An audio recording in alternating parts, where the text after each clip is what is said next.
And good evening, everybody. Welcome to another edition of the ACHA Power Play live here on 12 Ounce Sports. You can check us out on our YouTube channel, 12 Ounce Sports. We invite you to subscribe to our channel. You can get all of our episodes of the ACHA Power Play, the Captain Lou Extravaganza, everything we do here on 12 Ounce Sports. You can get all the archive shows there as well. Happy holidays. Merry Christmas, everybody.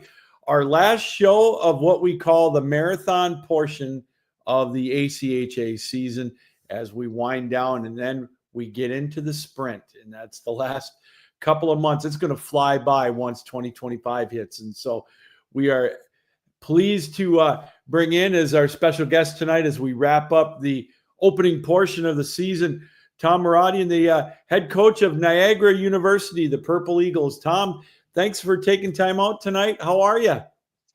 Doing well. Just became a dad 3 weeks ago, so it's been a lot of hard work, but not so much in regards to hockey lately. Well, hey, you know what? First off, congratulations. That's an awesome feeling, man. I'm very, very happy for you. Thank you so much. I appreciate it. So if you hear the baby or you hear my wife coming at me pretty hard in the background, you'll know where the obligations are. Well, you know what? I don't feel so bad. I was just going to tell you to hear my wife yelling in the background upstairs of the studio. We got a new puppy yesterday, so we're trying to Oh, break. congrats. What kind? We got a beagle. Oh, I had one for 15 years, actually. Oh, I've always wanted one, and so we decided to get one. So we got a girl yesterday. We picked her up. So it's definitely been fun. That's my early Christmas present. No, that's awesome, man. We converted to golden retrievers. I'm 34 now, so I've had golden retrievers basically for the last about 15 years. Okay. But the whole time span before that, we had a beagle. So she was a girl. She was 15 when we had to put her down. She's a great dog. Well, that's awesome. Yeah, I'm looking forward to it. So it's Strong nose, Lou. Be careful. They'll sniff anything out. well, the first thing I'm going to try to get her to do is howl when the Lions score a touchdown. So we're going to work on that a little bit. Or when the Wings score a goal. Oh my Lord, Tom. Yeah, that's another story for another day. I was just going to ask you if you could put the goalie pads on for the Red Wings, man. We could sure use you over here. Holy cow. Speaking of goaltending, I got to tell you, you guys are doing great in the pipes this year. I was looking at your stats, like 1.78 goals against, man. That's huge. Yeah, I think there's a few things that we take a lot of pride in. I think every year we always try to be one of the hardest teams to play against, one of the hardest teams to score goals against. Yeah. We had a bit of a unique situation as far as goaltending battle the previous 3 or 4 years. And now we're in a really good spot. We've got, 2 or 3 guys in the mix that really, really compete, and they compete hard to stay in the crease. And I think in conjunction with how we play and that competition kind of brewing on the back end, it's played out to be a really good situation for us this year as far as keeping the puck out of the back of the twine. And I love watching good goaltending because I like the reaction of the other teams. I saw one last weekend. I called a scoreless tie. Never scored one of those before, but you could see the frustration on each side, and it almost like it's a chess match with good goaltending. Oh, big time. I think we've had 3 or 4. Geez, I think we've had like 4 or 5 games actually go into extra time this year as far as like overtime and shootouts are concerned. Yeah. And, a big part of it, especially when we start referencing like the big matchups, the Liberties, the Adrians, and we found some success in those games. That was goaltending was a big part of that, and very, very, very appreciative of it. I'm sure you are. I'm sure it's a good dilemma to have which goaltender to choose, one with the 1.7 and 1.5, Yeah, for sure. Today. Well, I'm only going to bring this up. I don't mean to dredge up, a memory that you probably aren't too fond of. The Nationals last year, it's such a tough tournament. You get in, if you have a bad period, boom, you're behind the 8 ball. But I know it's probably a good learning tool if there ever is such a thing, or am I overstating that? No, I mean, it's interesting, like last year's team, looking at kind of like the dynamic of the group. We had a really, really, really good. We had a great season, to be completely honest with you. Yeah. And I think if you kind of look at how we've transitioned into this year, this year's the first year we've played as an independent team in program history. So if you look at what we kind of like, we were balancing that like really, really tough conference schedule in conjunction with the really, really high end opponents out of conference last year. Yeah. So after we take a step back, like this was probably the first summer where I've kind of just like got everything done in April and then tied up all the loose ends and then walked away for 3 to 4 months. And when we took that time to really reflect and look at what happened, I just think we spent too much time together as a group. Like we were pretty mentally and physically fatigued when it came to the national tournament time. And I think we had a really good weekend against Liberty, like the week the season ended. And I think that was kind of like the worst thing that could have happened to us because I think confidence was at an all-time high. And the biggest thing for me is we had trips last year. We were in Rhode Island and we played Friday and Saturday and had to travel home Sunday because the way that they scheduled the logistics of the game. And then, that Thursday we were in Adrian and it was like, we were doing that stuff all year. And that was like conference out of conference, no excuses. We have to perform. Yeah. But at the end of the day, when you start to look at, the 3 or 4 things that probably led to what happened there, and Oswego had a good team. Like, I think it was the perfect storm in the sense that like Oswego had a really, really good group of seniors that we had some success against the first like 2 or 3 years of me coaching and kind of taking the program over. So we had turned our roster over so many times prior to that game. So like going into that matchup, you could tell there was probably 17 to 18 Oswego players that wanted nothing more than to beat Niagara for the first time in a playoff or a postseason or a championship setting. And we only had like 4 or 5 guys on the team that had played in that rivalry before because we had transitioned the roster so many times over. So it was like, okay, you've got a good team across the benches here that really wants to beat you. Probably 3/4 of our team didn't understand the concept of like, what was going on and the fatigue mentally and just the travel dynamics and everything that led into it. It was I told Oswego's coach 2 months ago, I said, it was a great win for your program. Like, I hate losing, but I'm a good loser. So if you're gonna go down to a team like that in the tournament, like they almost took Ohio to, I think, 1 goal in overtime the next game too. So they got on a little bit of a heater, and we have to correct that this year. I think we've got a good formula as of right now. Can't speak for the future, but it was a very interesting rollout for sure. And then I don't know if it's ironic or whatever, is you went into the season this year and you had Oswego right off the bat. And I got a feeling that was probably in the boys in the back of their minds a little bit. Little intentional scheduling there. Yeah. I think we were fortunate. Like, we've played them 4 times this year.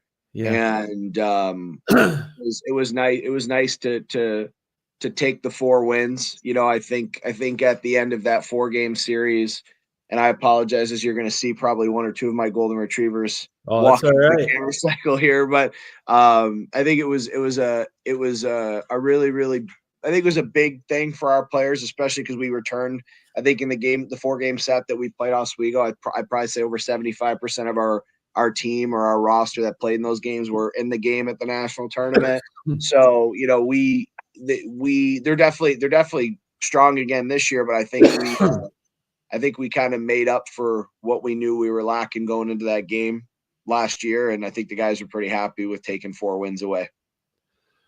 So right now, the rankings aren't out yet for the 15th, but you're at 7, which is good. I know that's, obviously you want to be higher than that, but it is so important to get in the top 8. And I think the schedule that you've had in the first half has helped you with that. I know the Adrian games might have been a little tough, but hey, you're playing a top 2 or 3 team, but you've had a lot of success against some really good teams to justify that ranking. It's interesting, like the Adrian weekend, if you look at the logistics of the schedule, again, now because we are an independent team, we had to put together a really strong schedule, right? Consecutively. So when we made the schedule, you try to set yourself up for success, but logistics only have so many parameters that you can work within and around. So when we put the schedule together, it was like Maryville, Liberty, Adrian. But so if you look at the weeks prior to that, it was, I think we traveled a down and back to Syracuse. Then the following week, we went 2 nights in New York City against Stony Brook. Yeah. Then we came back, and then we had another down and back 3-4 hours away for a scrimmage, just like a scrimmage weekend against Cortland's NCAA team. And then the following weekend, we went to Maryville, which is 13 hours one way. Then came back and then had to play Liberty and Adrian. So I was actually like the first game against Adrian. So like what we were doing was we were cutting. We're a team that's really known for our cardio. We're a very, very hard team to play against in terms of, pace and physicality. So we were cutting days out of practice to give the guys the rest because we knew that the travel was just, we learned the hard way last year that just going through the grind and not giving them the off days caught up to us at the end of the year, like I was mentioning before. So if you look at the second game we played Adrian, that was the end of a month where we had spent 57.5 hours on a bus. So, we played very, very well the first game.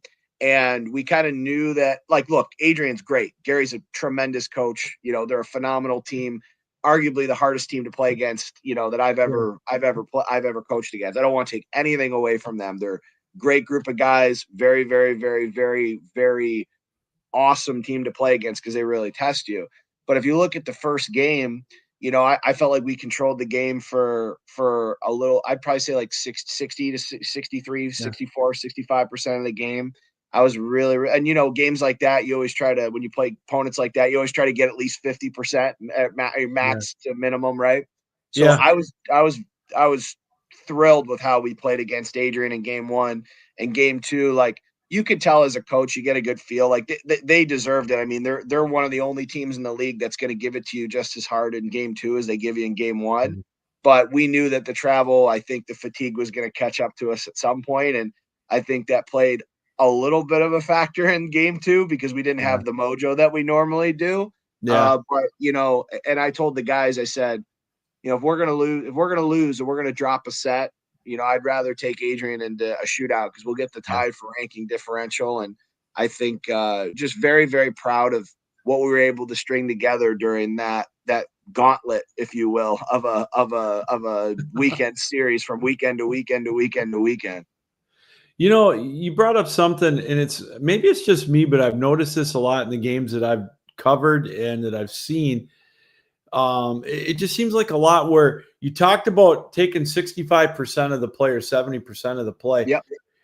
I've seen so many games where the team that has lost has controlled the tempo at least 3/4 of the game.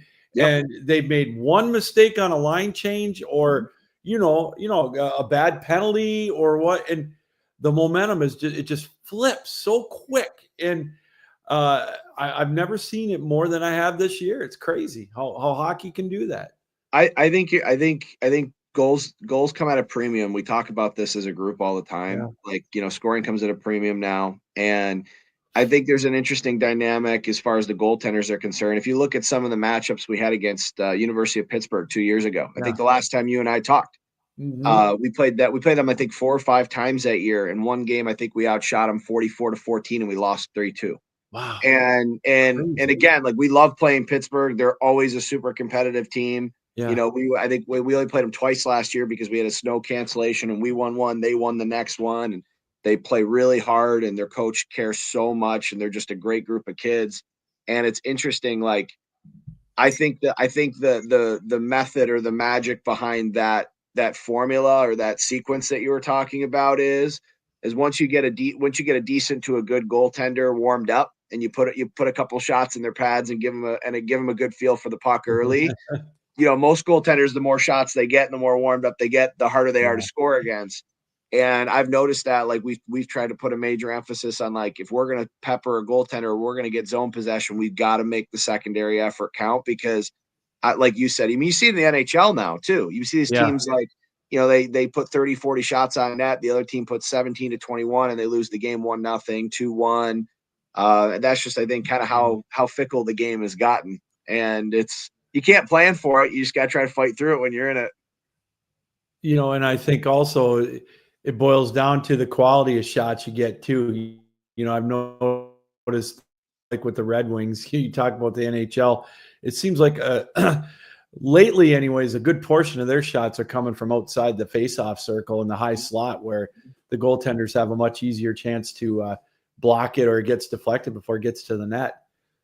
Yeah. And I think another thing is too, is like, you gotta, I'm a firm believer in like, you get what you put into the universe too. So I always tell our guys, like, if you're going through the drills in practice and you're going through the motions and your goal isn't to try to put that puck in the back of the net, come game time, you're not going to put the backdoor tap-ins in. And, Stu Rolnick's a good friend of mine from Pittsburgh. And I think after the first game in the series I was talking about earlier, where we had such a differential in shot count, he came up to me after the game and he's like, dude, you missed like 5 goals that were this far off the net.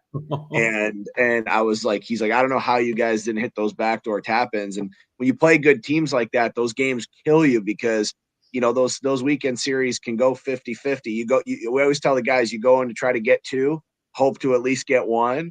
And if you have a performance like that, the first game where you really get a really strong 3-period effort from the guys, win 48 of the 60 minutes, what we'll call it, and you can't win, it's like, oh man, because they're coming back hard the next day, and they're going to be even harder to score on too. So, I'll apologize for the redundancy, but goals come at a premium. It's an important part of the game. Absolutely. We're talking to Tom Moradian, head coach of the Purple Eagles of Niagara, here on the ACHA Power Play. You talk about goal scoring, Tom. I look at your stats. You've got 11 guys in double figures. Yep. And you're spreading it out.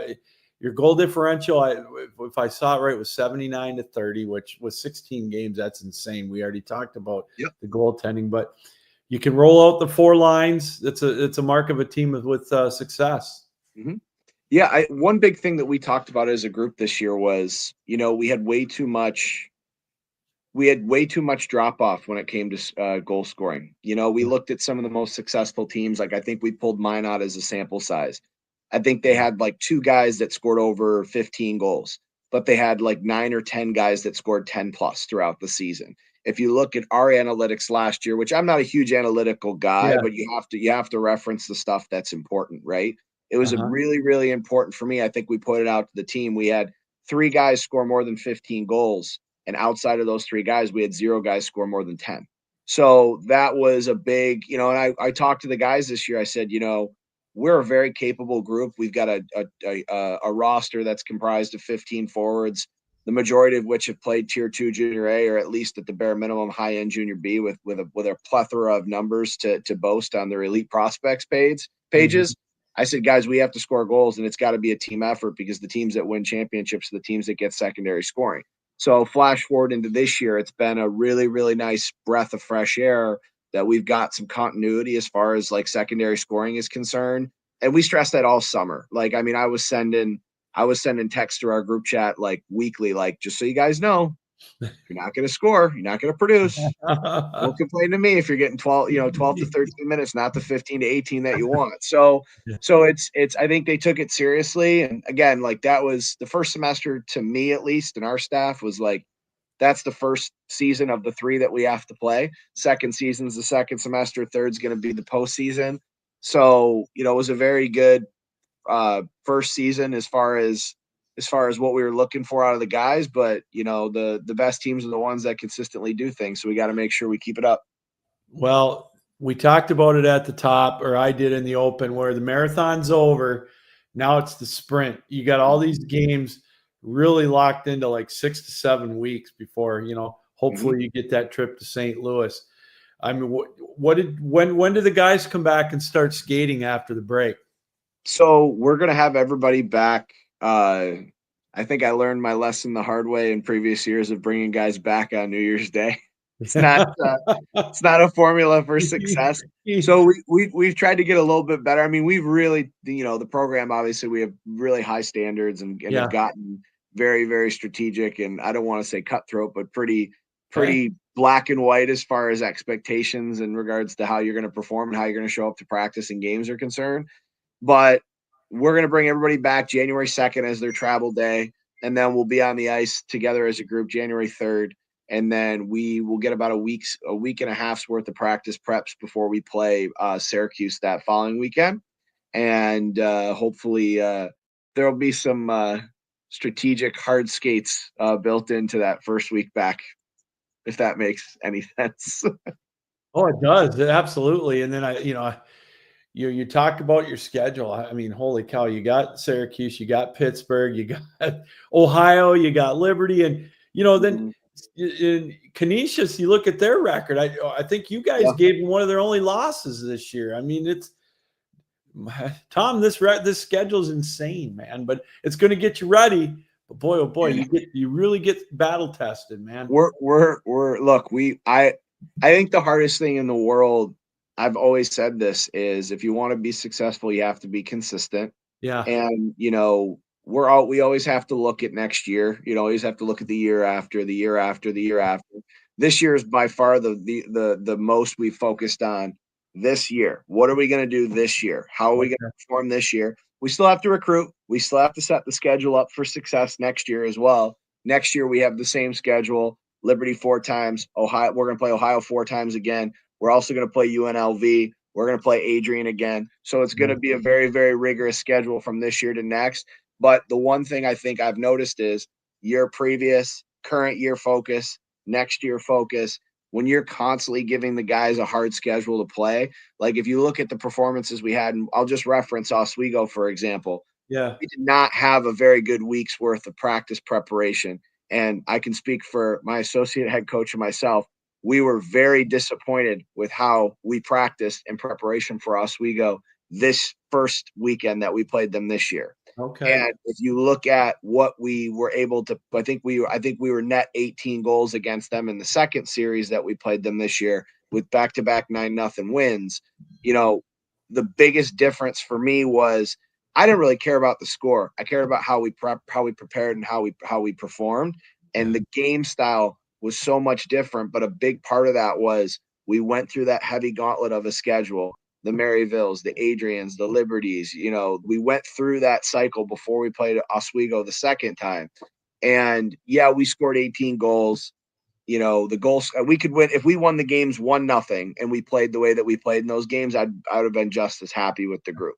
And I think the biggest part that I'm trying to communicate back is that gauntlet of a schedule gets you into a form that, you're going to really, really, really, really kind of create your potential as opposed to test where it is.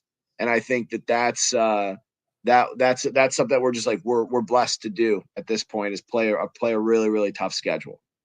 So now that you're on break as well as a coaching staff, do you do any recruiting during the holidays, or especially this year, you just going to be content being a dad for a couple of weeks? I think this is probably the first year where it's been 50-50. I mean, super proud of the guys that we have here, like just the highest quality character group that we've ever had. And, I always tell the guys, like, you're trying out every day. So the tryouts don't end until the national tournament's over, right? Yeah. And how kind of the national tournament ended last year, we added a few pieces after that year just to kind of like bulk up some areas to keep us a little bit more honest and humble. But we're in a unique spot. Like, a lot of our guys, like we call it our core 4, for example, like I think 3 of those 4 are coming back next year for their 5th year. And we didn't anticipate 2 or 3 of them coming back, only 1 of them. So that helps us a lot as far as recruitment is concerned.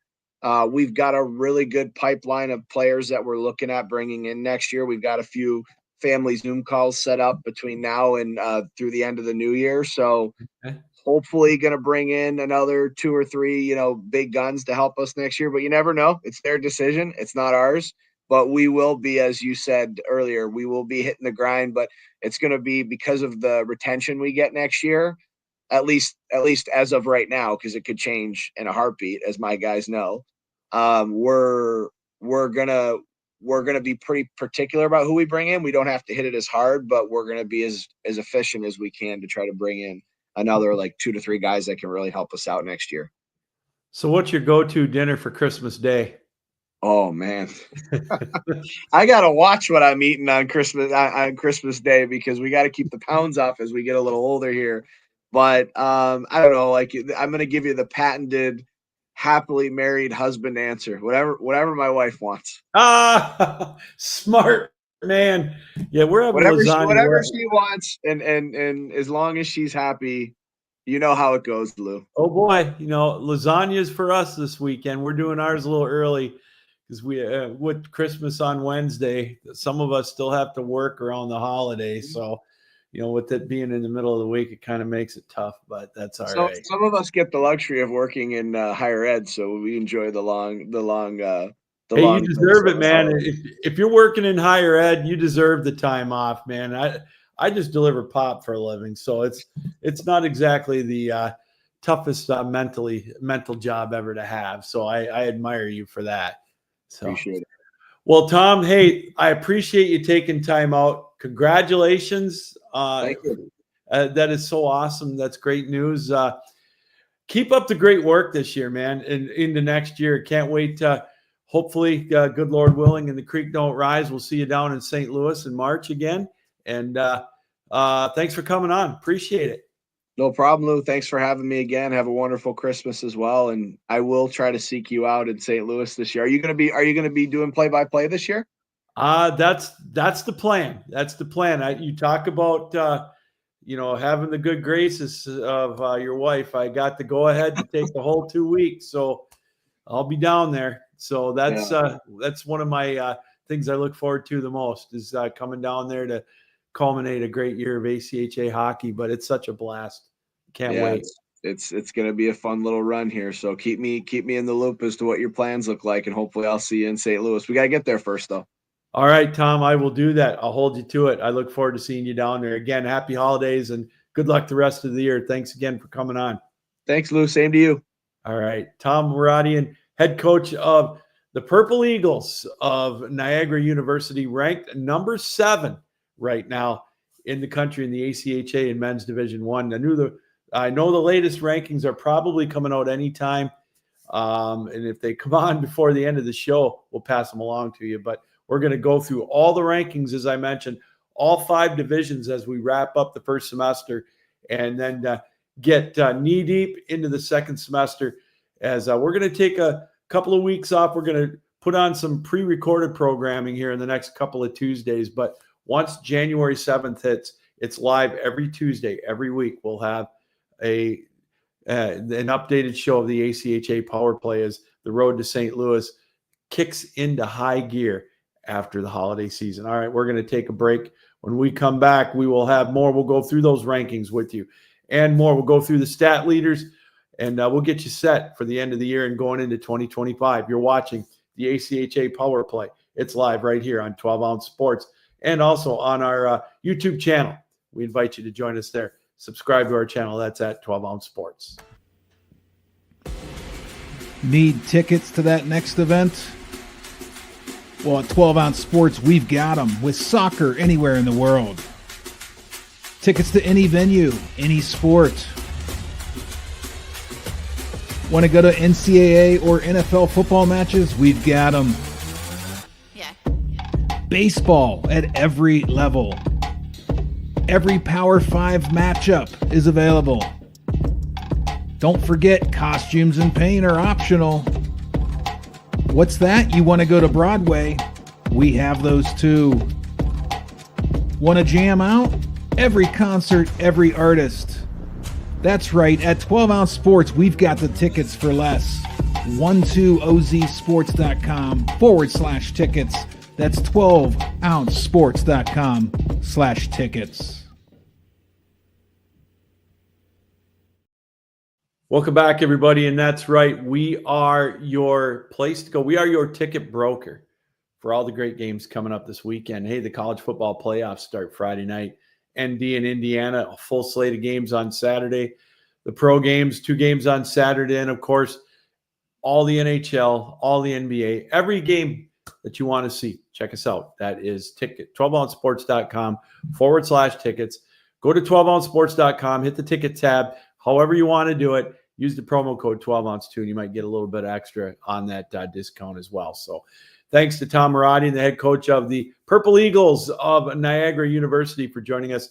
We mentioned they're ranked 7th in the country right now. And, it's a byproduct again. You look at their schedule. They play the likes of Liberty, Adrian, Stony Brook, Ohio. I mean, that maintains that ranking. And I know they've got, it was a tough out for them last year in the opening round against Oswego. And so, I know obviously they want to build on that to take that next step to get, closer and closer to the brass ring, which is that national championship at the D1 level. But we talked about their goaltending, and I want to bring it up again real quick because stats like this, it's, all the successful teams, obviously they play defense and great goaltending. But if you look at this, all 3 of the goaltenders that have played this year have a goals against under 2. Brady McEwen at 7-2 with a 187 goals against, 939 save percentage. Jacob Dubinsky 5-0, 1.42.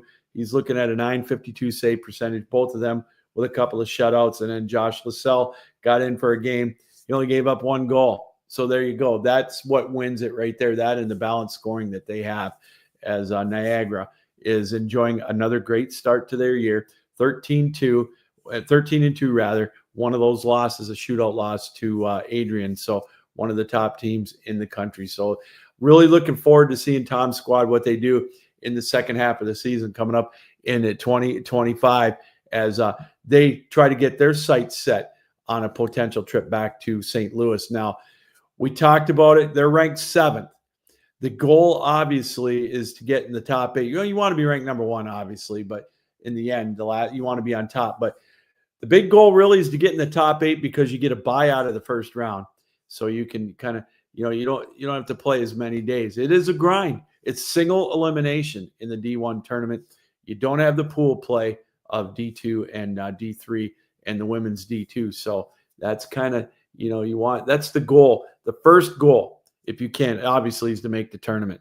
But the second goal is to try to get in that top 8 to get that opening round bye and, save on the grind because it's for real. But it's obviously the fruits of the labor are well worth it in the end. All right, let's take a look at the rankings in Division 1. Now, again, these are the 9th rankings of the year. The 10th ones will be coming out later on this week. But on top, Ohio, we talked about that. Niagara is going to be playing them in the second half of the year. They're ranked number 1. Minot State ranked number 2. UNLV up to number 3. Liberty at 4. They've dropped 1. Jamestown staying right where they're at number 5. Then you've got Adrian College at 6. Niagara, we mentioned, at 7. Maryville at 8. They're always there in the top 10, it seems like. Utah up to number 9. Calvin up a spot to number 10. And Drury at 11. Indiana Tech 12. Grand Canyon 13. UMary 14. You've got Oklahoma at 15. Arizona 16th. Then you've got Midland at 17. Purdue Northwest up to 18. They split with Calvin last weekend. They had that scoreless tie that I was talking about. You talk about great goaltending in that matchup. That was one of the more phenomenal games I've seen out of goaltending. It came down to a shootout where Calvin won, but they have to get that split because those two teams split this past weekend. Oswego is at number 19. Pittsburgh at 20. Central Oklahoma at 21. Then you've got Delaware, Grand Valley, and Davenport rounding out the top 24. And Northwestern, as of right now on the outside, looking in at 25. The other thing to keep in mind with Division 1, as we've always mentioned, there's 8 automatic berths. You win your conference, you're in. So, ideally, you'd like to be in the top 16 to assure yourself a spot. Now, a lot of these teams obviously will be conference champions. So probably you're safe if you're in the top 20. You get to one of those at large spots, but that's something obviously we're going to keep an eye on throughout the year, especially in the second half of the year. All right. Now we're going to go to the M2 rankings last week. I don't know. I'm still kind of my glasses situation. That writing was really small on the website, but I think I've got a beat on it right now. Let's take a look quickly at the rankings in the men's Division 2. Now, obviously the caveat, the big one here, The top 2 teams in each region, they get the automatic berth to the national tournament. That's going to be something to keep an eye on. And then it's 3 through 14. They'll play in the regional tournament. The qualifying tournament's coming up the last weekend in February at the assorted sites. So at number 1 in the Northeast region, it is Northeastern. They're a perennial team every year, a powerhouse in Division II. They're ranked number 1. Army, they're up at number 2. Last week at 3. Connecticut College, all the way up to number 3. Then you've got Bentley at number 4. And then you've got Holy Cross at 5. And then you've got RPI at 6. New Hampshire at 7. Sacred Heart at 8. Boston at 9. Connecticut at 10. Roger Williams or I beg your pardon, Providence College at 11. Then you've got Roger Williams at 12. And UMass at 13. UMass, of course, won the championship just a couple of years ago. And then Clarkson at number 14 in Vermont, just on the outside looking in at number 15. In the Southeast region, Florida Gulf Coast, we talk about them every year. It seems like they're a perennial team at the national tournament. They're at number 1. Liberty's at number 2. They would hold the automatic berths right now. Ohio and Virginia Tech, 3 and 4. Then you've got Miami at 5. Penn State at 6. North Carolina State at 7, Kentucky at 8, Louisville at 9, Indiana at 10. Then you've got Cincinnati at 12, and North Carolina Chapel Hill at 11. And then you've got South Carolina at 13, and then Michigan at 14, and then High Point right on the outside looking in at 15. In the West Division, you've got Montana State at 1 and Weber State at 2. They would get the automatic berths. Then you've got Utah at 3, Providence at 4, MSU Denver at 5, Utah State at 6, Colorado and Montana at 7 and 8, Loyola Marymount at 9, Grand Canyon at 10, Cal Berkeley at 11, Arizona State at 12, Texas at 13, and Denver at 14 with Boise on the outside looking in. And finally, in the Central Division, you've got Lindenwood University again at the top spot. Then you've got Wisconsin, undefeated Wisconsin at number 2. St. Thomas dropped down to number 3. So those Wisconsin and Lindenwood would get the auto berths.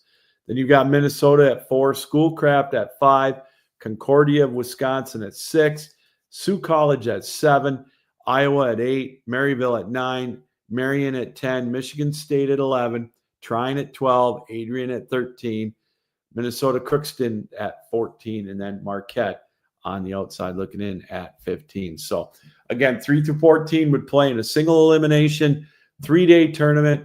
The 3 through 6 seeds would get the automatic. They would get a bye into the second round. So it's those regional tournaments are so much fun to watch, so much fun to be a part of. We'll have the dates and the locations. I believe the central location is in La Crosse. Evansville, I believe, is where the Southeast region is. And I want to say Denver is where the West is. I'll have all that for you for the next show in 2025. I promise you that. So, all right, the M3 rankings. This is the latest rankings we have in Division III. Another one is going to be coming out here this week. Hope College, at last we checked, was number 1. Then the Air Force Academy, they're undefeated right now. They're at number 2. Then it would be Oakland at 3.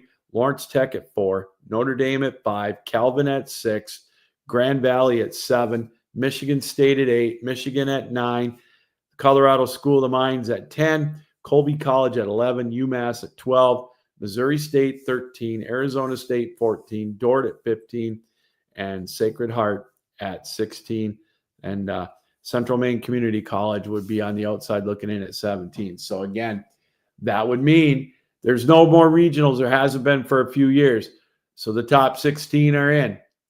And so then they would seed it accordingly for the pool play tournament, just like Division II, the pool play tournament there. All right. And then women's Division I, the latest rankings, Liberty on top, Adrian at 2, Maryville at 3, Midland at 4, McKendree at 5, Minot at 6, Indiana Tech 7, Michigan 8, Niagara at 9, Miami at 10, and then Lindenwood would be at 11 and Dearborn at 12. Top 10 go in, and the first 2 get a bye into the quarterfinals, and then 3 through 10 in the opening couple of rounds play, or an opening round play double elimination to get those last spots. So it's an exciting tournament. Of course, who could forget Minot beating or scoring with 1/10 of a second left to tie Michigan in the opening round. And then Minot ended up winning in overtime and making the run all the way to the championship game where they fell to Adrian College, the defending champs. Finally, in women's two, the top teams in each of the 4 regions, Eastern Michigan in the Central ranked number 1, Sioux College, the 2-time defending champions, at 2, Ohio State at 3, Central Michigan at 4, Northern at 5, and Aurora at 6. In the Northeast region, number 1, that's going to be Northeastern. Number 2 is Boston College, then Boston University at 3, and St. Anselm at 4, and then Vermont at 5, Connecticut at 6. Then in the Southeast region, it is Liberty at 1, the Naval Academy at 2, Villanova at 3, and Rowan at 4, Maryland at 5, and Niagara at 6. And finally out west, it's going to be Assiniboine at 1, St. Thomas at 2, Wisconsin 3, Maryville 4, Iowa State 5, and Iowa 6. And, of course, they play in a pool play setup as well. 3 games of pool play, then the semis and the finals. So there you go. That's kind of a look at the rankings right now in the land in the ACHA as we head into the winter break. All right, we're going to take one more break. We come back, we'll wrap it up. We'll give you the scoring leaders, the stat leaders and whatnot of the division. So don't go anywhere. You're watching the ACHA Power Play right here on 12 Ounce Sports. Need tickets to that next event? Well, at 12 Ounce Sports, we've got them with soccer anywhere in the world. Tickets to any venue, any sport. Want to go to NCAA or NFL football matches? We've got them. Yeah. Baseball at every level. Every Power 5 matchup is available. Don't forget, costumes and paint are optional. What's that? You want to go to Broadway? We have those too. Want to jam out? Every concert, every artist. That's right. At 12 Ounce Sports, we've got the tickets for less. 12ozsports.com/tickets. That's 12ouncesports.com/tickets. Indeed, we are the ticket broker that you're looking for. We don't charge those prices of some of those other secondary market websites that you see. And again, all the big games coming up this weekend. We've got tickets for the playoff games in the NCAA football. Those are going to be such a fun watch, a unique college football playoff this year. We've got NHL tickets, college hockey tickets. I'm going to be going to the GLI coming up here in Michigan at the end of the month. We've got NFL tickets, NBA. We've got them all. We are your ticket broker, 12ouncesports.com/tickets. All right. We're going to wrap it up here tonight on the show by going through some of the scoring leaders in the ACHA. And let's go right to it. And Cleary has a couple of players right now that are leading the nation in scoring. There's a 3-way tie at the top for total points. That's Dylan Tamage of Cleary, Wes Smith of Cleary, both with 39 points, and Stephen Ickes of Calvin. They all three of them have 39 points. Then Bryce Garber out of Northwood University at 35, Christoph Petrola at 35, and Tanner Mahoney with 34 points. Brad Fortin out of Jamestown with 33, along with Justin Guelph of Delaware. Ryan Rodriguez with 32, George Smith at 32, Jeremy Wilson of Towson at 31, and Donald Gooley at 31 as well. In Division 2, let's take a quick look at those. You've got Gavin Peduzzi from Virginia Tech, 19 goals, 38 assists. He's got 57 points to lead the way. Jacob Pearson from North Dakota State at 49. Cameron Kazai at 46 points. And then Trip Miley from Southern Methodist at 44, along with Adam Bricker at 44 and Adam Housley at 43. And Devin Graham at 42, along with Tyler Bishop of Minnesota. And then Colby Frederick, Hunter Parker, and Peyton Lund, all rounding out the top scorers in Division 2. And finally, in Division 3, leading the way in goal scoring, Brendan Deneau from Oakland University, 21 and 23, for 44 points. Brett Overly from the Air Force at 40. Jake Onstadt, 39 points from Hope College. Then he's tied with Adam Fenninger of St. Thomas Aquinas with 39. Aaron Higgins from Central Maine at 35. Tyler Groen from Purdue at 35. Jake McCaddy from Oakland again at 35. Oakland's back. I'm telling you, in D3, they were a powerhouse last decade, going to countless Final Fours, national tournament runs. They're back with their highest scoring offense. Andrew Karosky with 32 points. Matthew Gagliano from Park University at 32. Stephen Myers from Grand Valley at 32. Tyler Nelson from Kansas, just to name a few, all with 32 points. So those are your leaders right now in scoring in the ACHA. So that's probably going to do it here tonight. Again, it's been a fun first half. The 9th season of the ACHA Power Play, midway through. We're at the midway point, if you will. The second semester is where the fun really starts to happen. We're going to be on every Tuesday night, 7 o'clock Eastern time. We're going to have a pallet full of guests each week as we get you set. We're going to probably concentrate on Division III out of the chute in January 7th. Then we're going to flip around, try to get more of the women's teams involved as well as we get close. I'm telling you, it flies by. January and February fly by, and then everybody gets those last-minute plans going for March for St. Louis, the Centene Ice Center. If you've never been to a national tournament, I tell you, it is a treat.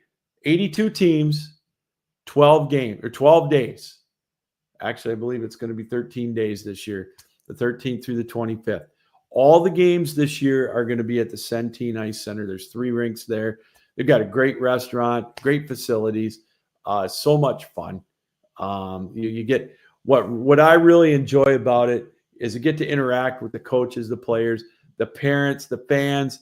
There's something for everybody there. If you're a hockey fan, you're going to be in St. Louis in the middle of March. I highly recommend checking the action out.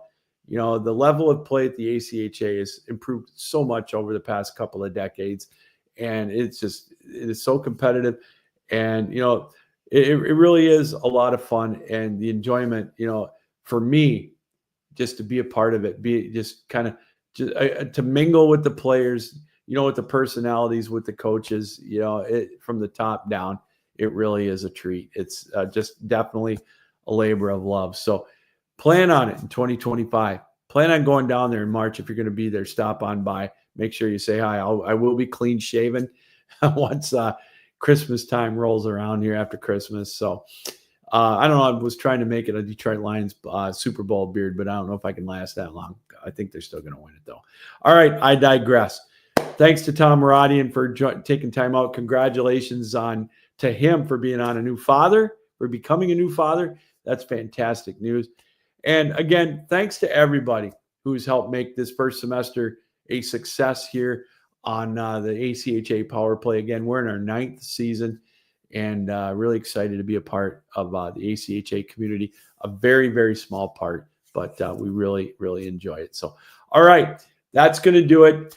Merry Christmas, everybody. Happy New Year. However you celebrate, be safe. That is the main thing, because we want you sticking around here in 2025 and beyond as you help us bring in the new year and get ready for the road to St. Louis as it is in overdrive once we come back from the holidays.